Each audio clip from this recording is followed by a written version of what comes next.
नमस्कार दोस्तों, स्वागत है आपका हमारे YouTube चैनल पर। आज हम सुनेंगे अधिक मास की कृष्ण पक्ष की संकष्टी चतुर्थी व्रत कथा।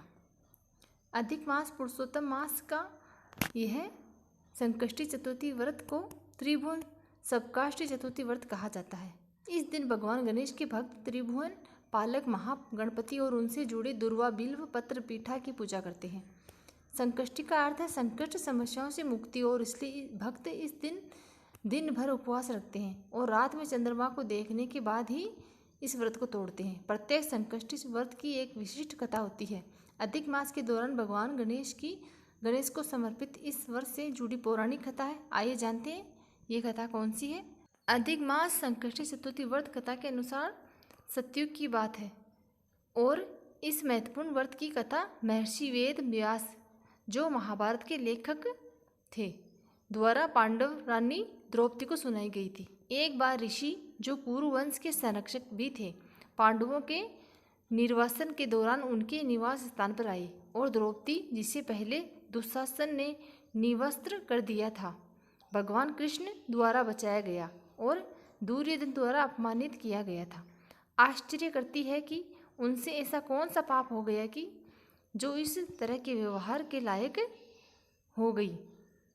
उसके प्रश्न का उत्तर देने के लिए महर्षि ने राजा चंद्रसेन और उनकी रानी रत्नावती की कहानी सुनाई।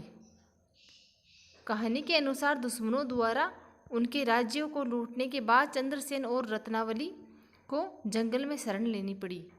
कभी विलासितापूर्ण जीवन जीने वाली स्याही जोड़े को भोजन और आश्रय के लिए जंगलों में भटकना पड़ा। एक दिन वे अनजाने में पानी की तलाश में मार्कंडेय ऋषि के आश्रम में प्रवेश कर गए और उस स्थान के बारे में जानने के बाद जहां वे गलती से गए थे, राजा ने ऋषि का आशीर्वाद लिया और अपनी आपबीती सुनाई। हालांकि द्रौपदी की तरह उन्हें आश्चर्य हुआ कि क्या उन्होंने ऐसी कठिनाइयों को सहने के लिए पाप किए हैं। इसलिए उनके प्रश्न का उत्तर खोजने में मदद करने के लिए मार्कंडेय जी ऋषि ने चंद्रसेन को उसके पिछले जन्म के कर्मों के बारे में याद दिलाया।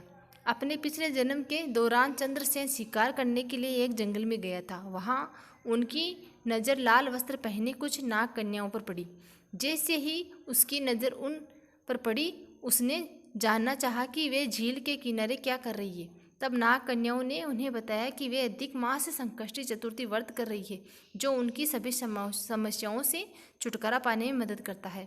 नाग कन्याओं से प्रेरित होकर राजा ने व्रत करने का निर्णय लिया। हालांकि नाम, प्रसिद्धि और शक्ति जीतने के बाद राजा जब अब भगवान के व्रत आभारी नहीं रहे, वह अहंकारी और अन्यायी हो गया था। इसके बाद उनकी असामयिकी मृत्यु हो गई। इसलिए उन्होंने लाभ प्राप्त करने और अपने पिछले जन्म के दुष्कर्मों का श्राप झेलने के लिए एक बार फिर से एक शाही घराने में जन्म लिया। इस प्रकार इसके बारे में जानने के बाद चंद्रसेन को अपनी गलती का एहसास हुआ और उन्होंने फिर कभी ऐसी गलती नहीं करने की कसम कही। उन्होंने अधिक मास कृष्ण पक्ष की चतुर्थी के दिन रत्नावली सहित पूरे मन से व्रत किया और उसकी भक्ति और विश्वास ने अद्भुत काम किया और उसे अपना खोया हुआ राज्य और गौरव वापस मिल गया। आखिरकार द्रौपदी को अपना उत्तर मिल गया। उसी तरह पांडवों को भी, जिन्होंने कठिनाइयों का सामना किया था, अपना सारा सामान और अपना राज्य जो खोया था वो वापस मिल गया। व्यक्ति का कर्म उसके जीवन की गुणवत्ता निर्धारित करने में महत्वपूर्ण भूमिका निभाता है। इसलिए यह कथा लोगों को आत्मनिरीक्षण करने की याद दिलाती है और अच्छे कार्यों के लिए प्रोत्साहित करती है। जय श्री गणेश, जय चौथ माता।